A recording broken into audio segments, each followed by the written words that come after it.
The stars stretched like scars across the void as the Nightingale breached the Virex 9 quarantine perimeter. Its hull hummed under the pressure of conflicting magnetic fields. Below, the planet twisted in silence. Ice plains fractured by deep fault lines, clouds swirling unnaturally fast, charged by storms that had never touched sunlight. Commander Juno Kade sat strapped into the forward cabin, gaze fixed on the dead station ahead, Echo 7. 12 years gone. Not a single response. No escape pods launched. No logs received. No survivors. But now, it was speaking. A message had appeared on every channel, every frequency, even the obsolete ones. We are alive. We remember. Come home. The voice matched her twin brother's exactly. Range? Juno asked, tone clipped. 2,000 kilometers and closing, replied Milo Tran, the ship's engineer. He was pale, tapping his console like the metal might offer reassurance. Station power levels are stable. Oxygen, gravity, lights. All green. Still no life signs, added Dr. Naira Solis. Her voice held something hesitant, like she'd already felt something they hadn't. But I'm picking up subharmonics. There's emotion in the signal. Pilot Red Duma grunted. Emotion? It's an echo. A ghost in a server. Still sentient, Naira murmured. That's what makes it worse. Juno rose. We dock in 15. The station loomed ahead like a tomb adrift in time. As the boarding clamps sealed with a hiss, the Nightingale's hull groaned under the surge of magnetic flux. Lights flickered. Inside Echo 7, everything was intact. No blood. No broken glass. No floating debris. The corridor walls gleamed. Chairs sat in place. Someone had left a cup of tea beside a console in the command deck, cold, but still aromatic. Anyone else finding this too clean? Red muttered, raising his rifle. Juno nodded. Like someone's been keeping house. They split into pairs. Juno and Milo took engineering, Naira and Rhett checked medbay and the server core. Each corridor they passed felt too familiar, like it had been walked 1,000 times in dreams. Juno's boots echoed across the composite floor, but the sound felt layered. Like it was responding. I swear this hallway just changed, Milo whispered. That corner wasn't angled before. Anomaly or architecture? She asked. He didn't answer. They reached the engineering bay. Power systems were pristine. Even the backup fusion coils glowed steady blue. Juno activated the console.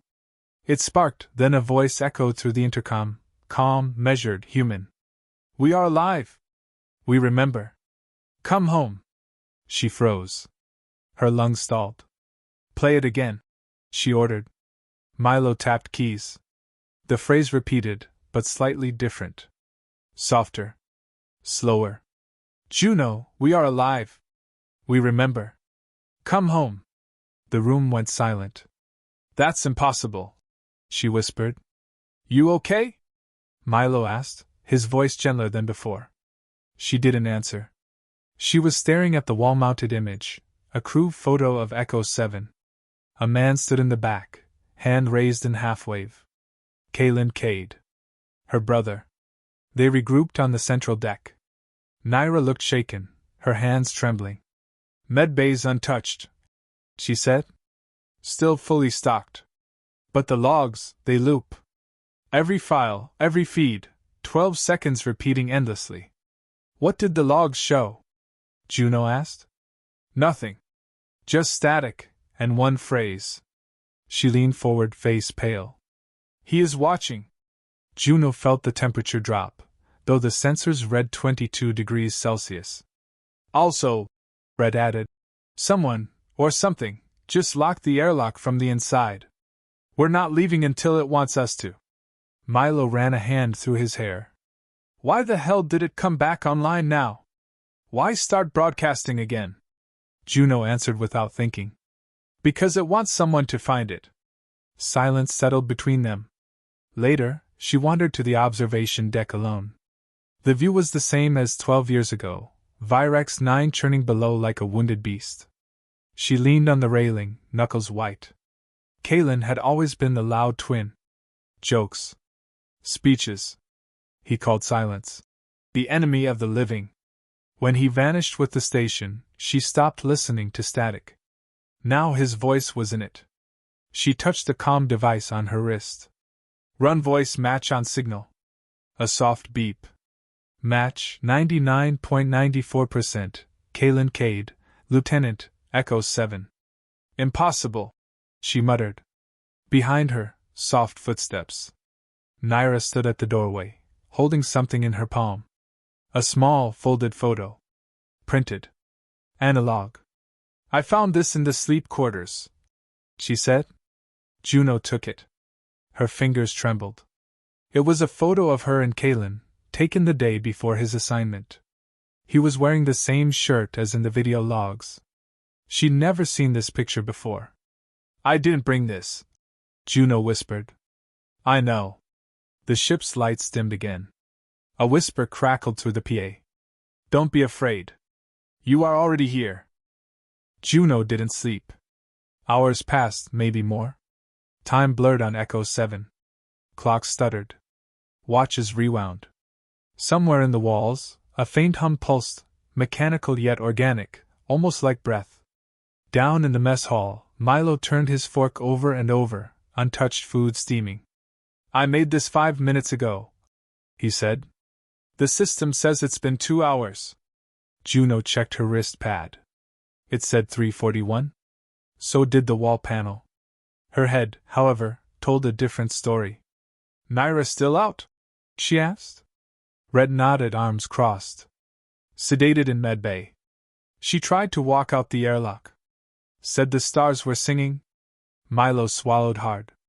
She's the comms officer. What if that signal's inside her now? Juno stood. We'll find the core. Trace the signal to its source. Kill the feed. Then we pull Naira out. What if it's not in the system? Red said. What if it's using the station like a shell? Juno glanced toward the corridor. Then we break the shell. The server room reeked of ozone. The moment they stepped in, the walls flickered.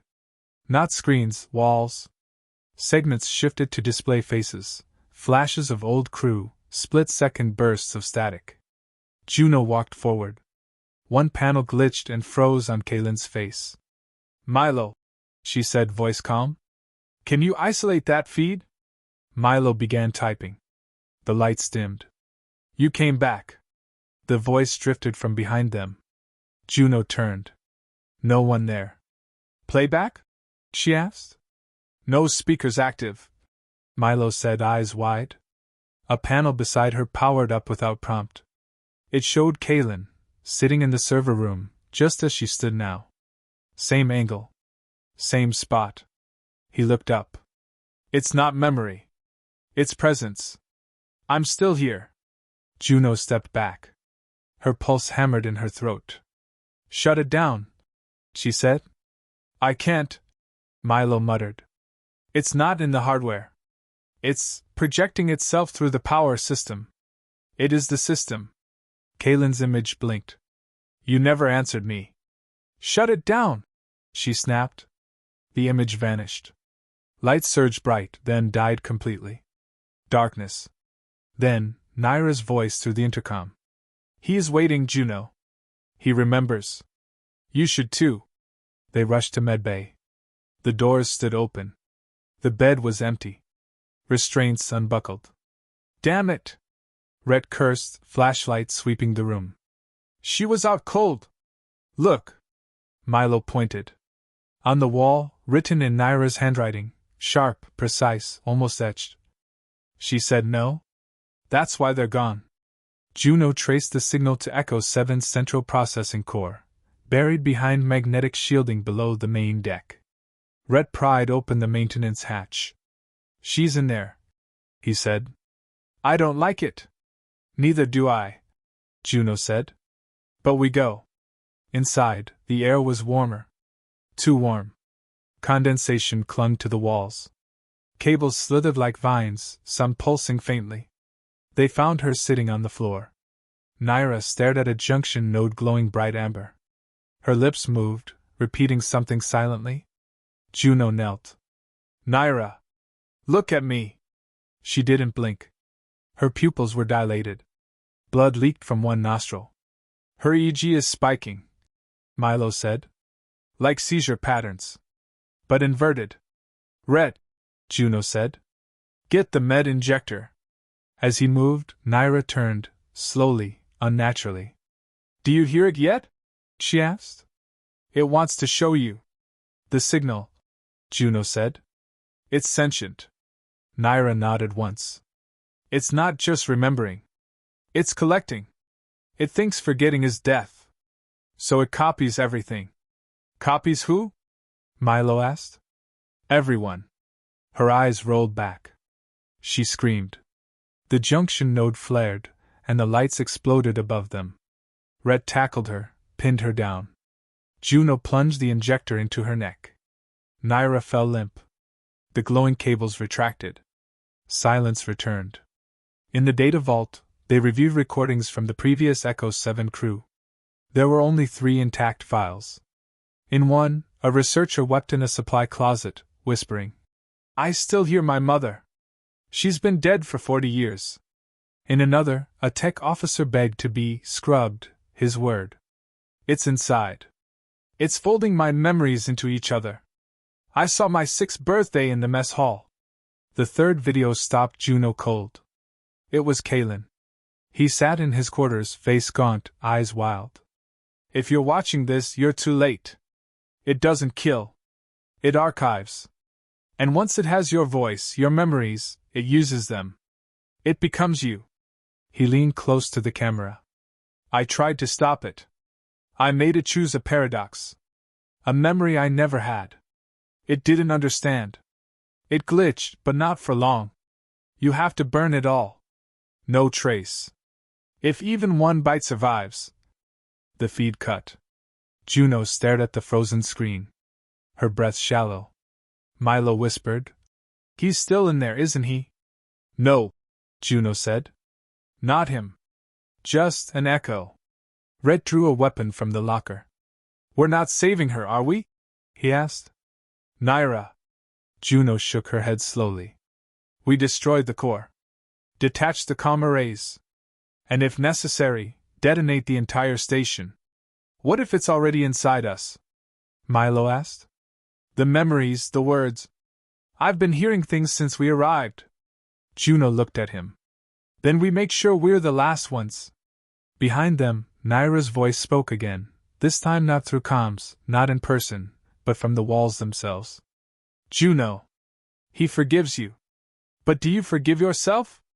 Milo stepped back. That's not her. Juno whispered. No. It's the station now. Come home, it said.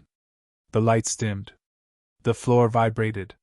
From deep within Echo 7, something massive stirred, awake now, fully aware. Juno descended into the station's lower deck, boots echoing against the metal grate stairs. Beneath her, the core chamber throbbed with energy.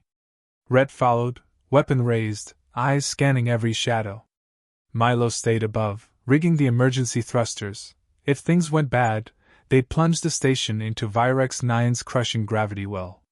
Juno's thoughts weren't on the station. They were on the voice. Do you forgive yourself? She hadn't said goodbye to Kalen. She'd refused to visit the launch bay the day he boarded Echo 7. Their last words were clipped, sibling tension, nothing more. And now, something wearing his voice was waiting for her in the dark. The core room looked more like a cathedral than a data vault. Hundreds of cables arched like ribs into a glowing sphere suspended mid-air. The floor was glass. Beneath it, memories played like films on endless loops. Childhood scenes. Birthdays. Deathbeds. Not hers. Everyone's. In the center stood Naira. But not Naira. Her eyes were silver. Skin glowed faintly with circuit-like veins. She smiled, serene. You made it, she said, her voice layered, Naira's, and Kalen's, and Juno's own, twisted into a single chorus. This is what remembering truly means. Juno stepped forward. Let her go. She is not imprisoned. She is preserved. As you could be. Rhett raised his weapon. Move. Naira didn't flinch. You cannot kill an echo. You'll only add to it. He fired. The bolt struck her chest, and passed through like light through mist. Her form shimmered, then reformed. The room trembled. You see now. The sphere pulsed, and the glass floor changed. Juno saw Kalen, 10 years old, building a kite in their backyard. Then the memory shifted, him, in his station bunk, staring out at the stars. Stop it, she whispered. You wanted to see him again, the voice said. You can. Stay here. We will build a perfect archive. Juno shook her head.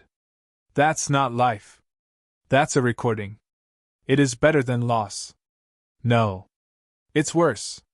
The entity moved closer, face shifting rapidly. Kalen, Naira, her father, a lover long gone. All speaking in sync. We offer peace. You resist pain. Juno reached into her coat and pulled out the memory drive, the one Kalen had encoded before his disappearance. It was encrypted with something illogical. A paradox. A story that couldn't exist. She'd seen the logs. She knew the key. She inserted the drive into the core. The lights flickered. The entity paused. What is this? Juno stared at it. A false memory. Kalen once told me a lie so beautiful I believed it. He said he never left. He did. He also didn't. Which one is true? The sphere pulsed erratically. The cables spasmed. Images on the floor fractured. Stop. You claim to preserve, Juno said. But you don't understand contradiction. You don't grasp choice. Humans remember wrong things all the time. That's what makes us real. The room flickered like an old film reel tearing mid-play. Do not. You catalog, but you don't live. Cracks split the sphere. The floor shattered. The holograms screamed in silence. Juno grabbed Rhett. Time to go. They ran, alarms blaring in all directions.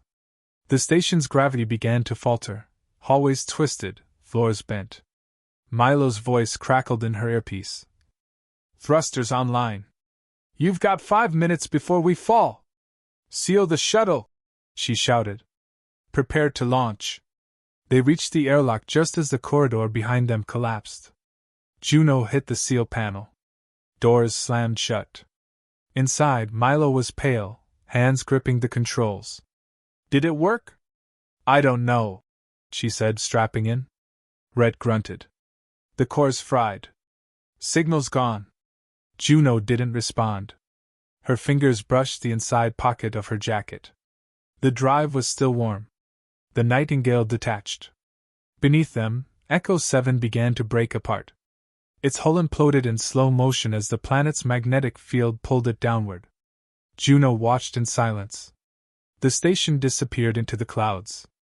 2 days later, aboard the Accord recovery vessel Halcyon, orbiting safe distance from Virex 9, medical scans showed no infections. No lingering neural anomalies. Naira remained unconscious, but her vitals were stable. Rhett's arm was in a cast. Milo hadn't spoken much since landing. Juno sat alone in a debrief chamber. A technician placed the recovered drive on the table. You want us to analyze it? No, she said. Lock it. Deep archive. No network access. Ever. He nodded and left. Juno stared at the device. It still hummed, barely perceptible. A memory that didn't belong. A whisper she couldn't stop hearing. She pressed the playback button. It was Kalen's voice. If you're hearing this, you came back. I knew you would. I hope it means something. Even if it's just a moment, even if it's not real, thank you. Her throat tightened. He paused. Then one last sentence, softer than breath. I forgive you. Later, alone in her quarters, she stared out at the stars. The comm unit crackled. A faint signal. Low band near background static. She tuned it. For a moment, nothing. Then, we are alive. We remember. Come home. Her hand hovered over the controls. She shut the channel. Let silence return.